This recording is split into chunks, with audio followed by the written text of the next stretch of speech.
सुप्रभात बच्चों। तो आप सभी स्वस्थ होंगे, खुश होंगे, ये उम्मीद मैं करती हूँ। आप सभी अपना कार्य भी कर रहे होंगे। पाठ 11 है हमारा, भारते भांति भारती। तीनों ही भा से शुरू हो रहे हैं।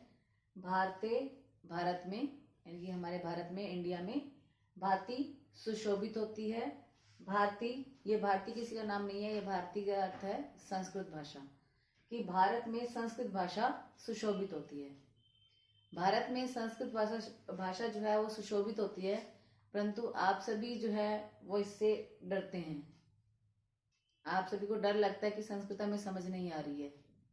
परंतु अगर हम इसका महत्व देखें, पहले भी आपको एक वीडियो भेजी गई थी संस्कृत भाषा के महत्व पर। अगर हम इसका महत्व देखें तो सभी भाषाओं से अत्यधिक है, ये अत्यधिक महत्व है इसका, कि जो संस्कृत भाषा है, जिसमें पाणिनि जो थे हमारे संस्कृत के विद्वान थे, उन्होंने पहला ग्रंथ व्याकरण का लिखा था। व्याकरण का पहला ग्रंथ उन्होंने संस्कृत में ही लिखा था, जिसका नाम अष्टाध्यायी रखा गया था। और सारे वेद, गीता, रामायण, महाभारत, जितने भी हमारे पौराणिक ग्रंथ हैं, उपनिषद हैं, ये सारे ही हमारे संस्कृत भाषा में ही लिखे गए हैं। और सबसे जो पुराना जो हमारा वेद है, चारों वेदों में से जो पुराना वेद है ऋग्वेद, वो भी संस्कृत भाषा में ही लिखा गया है। अब संस्कृत पढ़ने वाले बच्चों के लिए जरूरी क्या, मतलब क्यों जरूरी है, क्यों हम ये पढ़ते हैं? क्योंकि इससे फिजिकली और मेंटली दोनों ही फायदे होते हैं। फिजिकली ये कि इसको पढ़ने वाले बच्चे जो होते हैं, वो जो बीपी, हाई ब्लड प्रेशर, मधुमेह, शुगर वगैरह जो प्रॉब्लम्स होती हैं, ये प्रॉब्लम्स उनको नहीं होती हैं, क्योंकि इस भाषा को बोलने से हमारे मुंह की सारे जो अंग होते हैं, जीभ या अंदर के जितने अंग होते हैं, वो सारे एक्सरसाइज में आते हैं, हिल डुलते हैं, मतलब रुके नहीं रहते, हिलते डुलते सारे ही अंग। और मधुमेह, बीपी, ये जो भी प्रॉब्लम होती है वो नहीं होती है। और इस भाषा को पढ़ता है वो बच्चे जो हैं वो मैथ, साइंस और दूसरी लैंग्वेजेस जो हैं बड़े आसानी से पढ़ लेते हैं, उनको कोई दिक्कत नहीं आती है। पढ़ते दूसरे भी हैं, परंतु शार्प माइंडेड हो जाते हैं जो भी संस्कृत भाषा को पढ़ते हैं। और उसके बाद जो हमारी फॉरेन कंट्रीज हैं, फॉरेन कंट्रीज में भी संस्कृत भाषा को अब महत्व दिया जा रहा है। आपने वीडियोस में भी देखा होगा कि फॉरेन कंट्रीज के जो बच्चे हैं वो फ्लुएंटली संस्कृत में श्लोक उच्चारण कर रहे होते हैं, आपने देखा होगा। तो जर्मनी में भी ऐसा ही है कि 14 विश्वविद्यालय है वहां पर, 14 यूनिवर्सिटीज हैं वहां पर, 14 यूनिवर्सिटीज जो संस्कृत पठन पाठन का कार्य कर रहे हैं। परंतु मांग अत्यधिक होने के कारण, विद्यार्थी अधिक होने के कारण उनका शिक्षण कार्य सही ढंग से नहीं चल रहा है। अर्थात मांग अधिक है संस्कृत भाषा की, परंतु यूनिवर्सिटीज कम है, पढ़ाने वाले कम है, इसलिए वहां पे शिक्षण कार्य सही ढंग से नहीं चल रहा है। तो हम ये देख सकते हैं कि मांग अत्यधिक है, संस्कृत भाषा की मांग अत्यधिक है जर्मनी में, तो हमारे लिए इसका कितना महत्व होगा। और हम देखें कि नासा ने भी संस्कृत भाषा पर गहन अध्ययन किया है। नासा ने भी जब अपने अंतरिक्ष वैज्ञानिक जो थे वो भेजे अंतरिक्ष में, स्पेस में भेजे, तो उन्होंने देखा कि जो भी मैसेज वो नीचे से ऊपर भेजते थे, धरती से भेजते थे, उसका उल्टा अर्थ हो जाता था। जैसे उन्होंने कहा कि आ जाओ, तो उनको लगता था कि नहीं आओ या मत आओ, ऐसा कुछ उनका संदेश पहुंचता था। तो उन्हें काफी दिक्कतों का सामना करना पड़ता था। उन्होंने काफी भाषाओं पर रिसर्च किया। रिसर्च करने के बाद उन्होंने पाया कि संस्कृत भाषा के जो वाक्य हैं उसको किसी भी क्रम में रखो, उसका अर्थ नहीं बदलता है। जैसे अहम गृहम गच्छामि, अहम गृहम गच्छामि, अहम मैं, गृहम घर, गच्छामि जाता हूँ, मैं घर जाता हूँ। इसके वाक्य के शब्दों को उल्टा कर दो, गच्छामि गृहम अहम, घर जाता हूँ मैं, सेम रहेगा, इसमें कोई परिवर्तन नहीं आएगा। और भी वैज्ञानिकों ने क्या रिसर्च किया कि जो 6-7 जनरेशन के सुपर कंप्यूटर बनने वाले हैं, 6 और 7 जनरेशन के जो कंप्यूटर बनने वाले हैं, सुपर कंप्यूटर बनने वाले हैं, वो इसी संस्कृत भाषा पर ही आधारित होंगे। और आप लोग क्या करते हैं कि 8वीं कक्षा है हमारी, 8वीं बस 1 ही साल और पढ़ना है, उसके बाद तो इसका कोई यूज नहीं है। कोई भी लैंग्वेज जब आप पढ़ते हो उसका आगे कहीं ना कहीं यूज जरूर होता है। तो उसके बाद हम क्या करते हैं, कोचिंग लेते हैं, ट्यूशंस लेते हैं, हमें समझ नहीं आ रहा, हमें वो ये पता नहीं है, तो इसलिए आप जितना भी पढ़ रहे हैं उसको ध्यान से पढ़ें। तो संस्कृत भाषा के तो मैंने कुछ ही महत्व आपको बताया, कुछ उपयोगिता बताई है, इसके काफी उपयोग काफी महत्व है इसका, बहुत विशाल लैंग्वेज है ये हमारी। तो आप देखते हैं क्या इस पाठ में बताया गया है संस्कृत भाषा के बारे में। संस्कृत भाषा विश्वस्य प्राचीनतमा भाषा अस्ति। संस्कृत भाषा में संस्कृत भाषा विश्वस्य संसार की प्राचीनतमा सबसे पुरानी भाषा अस्ति भाषा है। संस्कृत भाषा संसार की सबसे पुरानी भाषा है, सबसे पुरानी। संस्कृत भाषा देव भाषा अपि कथ्यते। संस्कृत भाषा को देव भाषा भी कहा जाता है। देव भाषा मीन देवताओं की भाषा। सुरवाणी, गिरवाण, भारती इत्यादि नामों से भी इसे जाना जाता है। तो संस्कृत भाषा को देव भाषा भी कहा जाता है। सर्वासाम भारतीय आर्य, इसका संधि विच्छेद करेंगे। भारतीय आर्य भाषा नाम जननी प्रादेशिक भाषायाम च प्राणभूता। सर्वासाम सभी भारतीय आर्य भाषा नाम, भारतीय आर्य भाषाओं की जननी है, यानी कि आर्य परिवार की जितनी भी भाषाएं हैं, हिंदी, बांग्ला, मराठी इत्यादि, तो इत्यादि भाषाओं की जननी ये संस्कृत ही है। प्रादेशिक भाषायाम च प्राणभूता, और प्रादेशिक भाषाओं में ये प्राणों के समान है, यानी कि इसके बिना तो वो निर्जीव है। प्रादेशिक भाषाओं में प्राणों के समान है। अस्याम एव अस्माकं धर्म, अस्माकं इतिहास, अस्माकं भूतम भविष्यम च सर्वम सुसन्निहितम। अस्याम एव, अस्याम का मतलब इसी में, एवं ही, इसी में ही, अस्माकं धर्म है हमारा धर्म, अस्माकं इतिहास है हमारा इतिहास, अस्माकं भूतम हमारा भूतकाल, भविष्यम च और भविष्य, सर्वम सब, सुसन्निहितम सन्निहित है, मीन संजो कर रखा गया है कि इसी में ही हमारा धर्म, हमारा इतिहास, हमारा भूत और भविष्य सब कुछ सन्निहित किया गया है, सुरक्षित रखा गया है। आदि ग्रंथा अपि संस्कृते सन्ति। आदि ग्रंथा, आदि ग्रंथा का मतलब होता है जो प्राचीन ग्रंथ होते हैं, जो हमारे प्राचीन ग्रंथ, जैसे कि अभी मैंने शुरुआत में ही बताया था रामायण, गीता वगैरह, तो प्राचीन ग्रंथ भी संस्कृत में ही है।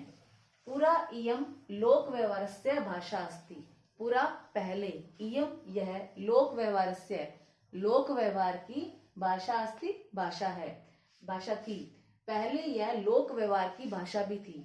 आज भी मट्टूर गांव है कर्नाटक का, मट्टूर गांव, जिसमें बोलचाल में इस भाषा का प्रयोग होता है। इनकी आपसी लोग जो बातचीत करते हैं मट्टूर गांव में, इसी भाषा से ही बातचीत करते हैं। और उत्तराखंड की जो ये ऑफिशियल लैंग्वेज भी है, official means state language, official state language, आधिकारिक राज्य भाषा, ऑफिशियल स्टेट लैंग्वेज ये संस्कृत है। तो पहले यह लोक व्यवहार की भाषा थी। सर्वे जना संस्कृते वार्तालापम अकुर्वन्। सर्वे जना सभी व्यक्ति, संस्कृते संस्कृत में, वार्तालापम अकुर्वन् बातचीत करते थे। सभी व्यक्ति बातचीत, जो सभी व्यक्ति संस्कृत में बातचीत करते थे। भारतस्य सर्वा भाषा संस्कृतस्य पुत्र्यः सन्ति। भारतस्य भारत की, सर्वा भाषा सभी भाषाएं, संस्कृतस्य संस्कृत की, पुत्र्यः सन्ति ये पुत्र नहीं है, पुत्री का शब्द रूप है ये, पुत्री पुत्री पुत्र, तो पुत्रियां हैं। भारत की सभी भाषाएं संस्कृत की पुत्रियां हैं। अस्य साहित्यम अति विशालम अस्ति। अस्य साहित्यम इसका साहित्य, लिटरेचर जिसे कहते हैं, अति विशालम बहुत विशाल, अस्ति है इसका साहित्य बहुत विशाल है। वेदा गीता रामायण महाभारतम च संस्कृतस्य गौरवम वर्धन्ते। वेदा चारों वेद, ऋग्वेद, यजुर्वेद, सामवेद, अथर्ववेद इत्यादि वेद, गीता, रामायण और महाभारत संस्कृत का गौरव बढ़ाते हैं। वर्धन्ते मीन्स बढ़ाते हैं, संस्कृत का गौरव बढ़ाते हैं। कालिदास, भास, भवभूति, महाकवि भी रचितानि काव्यानि समस्ते विश्वे सम्मानितानि सन्ति। अब ये तो आपको ग्रंथों के नाम बताए गए थे, अब ये हैं कवियों के नाम जो संस्कृत के प्रसिद्ध कवियों में आते हैं। ये तो केवल 3 है, इसके अलावा बहुत सारे हैं, परंतु ये 3 जो है महाकवियों में आते हैं, कालिदास, भास और भवभूति। महाकवि भी, महाकवियों के द्वारा, रचितानि काव्यानि रचित काव्य, समस्ते विश्वे पूरे संसार में, सम्मानितानि सन्ति सम्मानित है, यानी कि उनको सम्मान की नजर से देखा जाता है, सम्मान की दृष्टि से देखा जाता है। तो कालिदास, भास, भवभूति महाकवियों के द्वारा रचित काव्य पूरे संसार में सम्मानित है। तो ये तो पाठ का कुछ अंश था जो हमने पढ़ा। इसको हम एक बार दोबारा से रिपीट करेंगे, ध्यान से देखेंगे। संस्कृत भाषा विश्वस्य प्राचीनतमा भाषा अस्ति। संस्कृत भाषा संसार की प्राचीनतमा, सबसे प्राचीन, सबसे पुरानी भाषा है। संस्कृत भाषा देव भाषा प्राय सर्वासाम भारतीय आर्य भाषाणाम जननी प्रादेशिक भाषायां च प्राणभूता। कि संस्कृत भाषा देव भाषा प्राय, यानी कि संस्कृत भाषा जो देव भाषा है वो प्राय सर्वासाम, सभी, भारतीय आर्य भाषाणाम, भारतीय आर्य भाषाओं की जननी है। प्रादेशिक भाषायाम च, और प्रादेशिक भाषाओं में प्राणभूता, प्राण के समान है। जो हमारी प्रादेशिक भाषाएं हैं, दूसरी भाषाएं हैं, उनमें प्राणों के समान है। अस्याम एव अस्माकं धर्म, अस्माकं इतिहास, अस्माकं भूत भविष्यं च सर्वं सुसन्निहितम्। अस्याम एव, इसी में ही, अस्माकं धर्म, हमारा धर्म, अस्माकं इतिहास, हमारा इतिहास, अस्माकं भूतम, हमारा भूत, भविष्यम च, और भविष्य, सर्वम सुसन्निहितम, सब कुछ सन्निहित करके रखा गया, संजो कर रखा गया, सुरक्षित रखा गया। इसी में ही हमारा धर्म, हमारा इतिहास, हमारा भूत, हमारा भविष्य, सब कुछ सुरक्षित करके रखा गया है। आदि ग्रंथा अपि संस्कृते सन्ति। आदि ग्रंथा, प्राचीन ग्रंथ जो है, हमारे प्राचीन काल के जो ग्रंथ हैं भी संस्कृत में है। पुरा इयं लोक व्यवहारस्य भाषा अस्ति। पहले यह लोक व्यवहार की भाषा थी। सर्वे जना संस्कृते वार्तालापम अकुर्वन्। सर्वे जना, सभी व्यक्ति, संस्कृते वार्तालापम, संस्कृत में बातचीत, अकुर्वन्, करते थे। सभी व्यक्ति संस्कृत में बातचीत करते थे। भारतस्य सर्वा भाषा संस्कृतस्य पुत्रः सन्ति। भारतस्य सर्वा भाषा, भारत की सभी भाषाएं, संस्कृतस्य, संस्कृत की, पुत्रः सन्ति, पुत्रियां हैं। भारत की सभी भाषाएं संस्कृत की पुत्रियां हैं। अस्य साहित्यम अति विशालम अस्ति। इसका साहित्य बहुत विशाल है।